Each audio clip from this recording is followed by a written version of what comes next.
Hi, welcome to the Geetar Mark channel.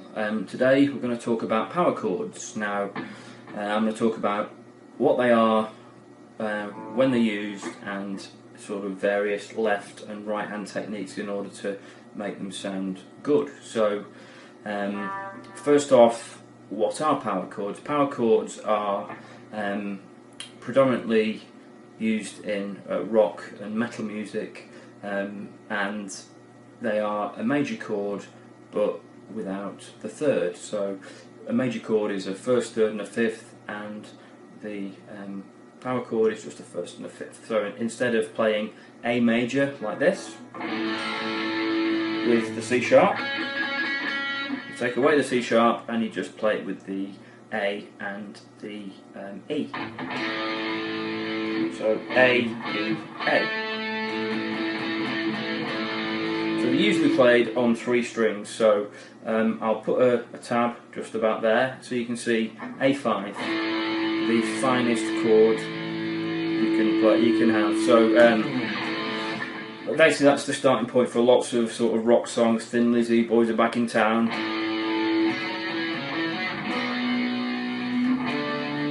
That's just A, little riff, B, 5 and D5. So usually if you're reading tab notation, the 5 denotes a power chord, so if you didn't know that, you didn't know. So what I mentioned at the start of the video is that we'll talk about how power chords are formed. So as I mentioned before, usually it's always the first and the root and the fifth, but also you generally play it with one finger and or certainly for the A. So let me demonstrate. To play E5, for example, you simply move up 1 fret. So you play the low E, the root, and then just finger the other 2. Instead of playing E major like that, you take away the G sharp. So you just play those 2. So I'll put more tab down there. But also you can play E5 up here. Now this, again, I'll put tab down there. So this is where the right hand comes in, because generally what a lot of people do is they will palm mute. So for example, you sort of hold your hand like sort of karate chop kind of way, and then lay it on the strings, and then you're picking with obviously the pick, so that's maybe too much, and then slowly release it. But also with your left hand you're raising and lowering, because we could just, if I was to just raise and lower my left hand, you'd hear the E ringing out. So really what you're doing is the right hand is dealing with the low E, and the left hand is dealing with the rest of the chord. And then you can obviously make it more complicated rhythms.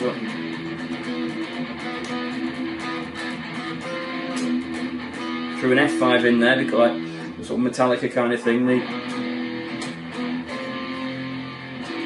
So that's playing E5 and then F5 in first position. So I've sort of lazily started using my 4th finger here, but generally you should use your first and your third there, because it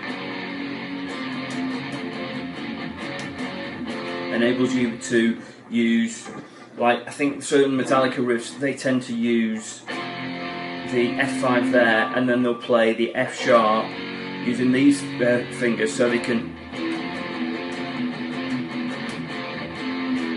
that kind of thing, so they can use the chromatic notes between the E, the F and the F sharp to make those really sort of fast riffs to do. But again, they'll be using the palm muting and also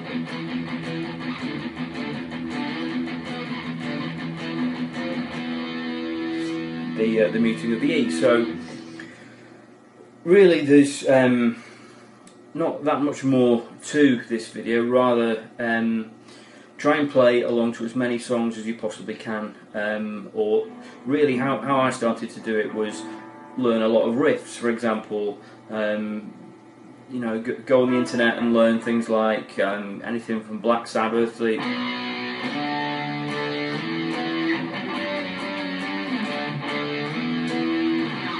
And that's pretty much all I know of that song, because I managed to find a guitar book that had the books and books of riffs, so I ended up just learning power chord riffs. But that gets you up and down the neck, and excuse me, gets you the ability to get the timing right, and also to get both the hands working in sync. So yeah, happy rocking, and please subscribe.